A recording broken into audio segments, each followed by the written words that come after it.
ঠিক। কেমন করে কাটবো? একদম ছোট করে দেবেন। অতিরিক্ত চুলে মাথা চুলকায় শুধু। হু হু।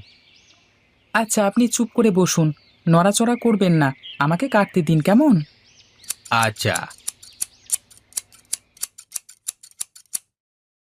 দেখেন তো কাটা ঠিক আছে কিনা।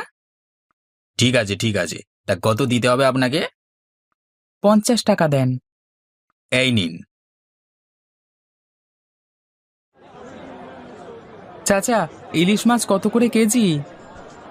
একদম 500 টাকা রাখা যাবে। একদম টাটকা ইলিশ।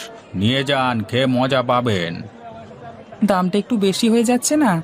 এর কম আপনি কোথাও পাবেন না। নিয়ে যান, ভালো হবে। আচ্ছা, এই মাছটা ওজন করে দেন তো। 1 কেজি 100 গ্রাম হয়েছে। আপনি 500 টাকাই দেন। আচ্ছা, এই নিন।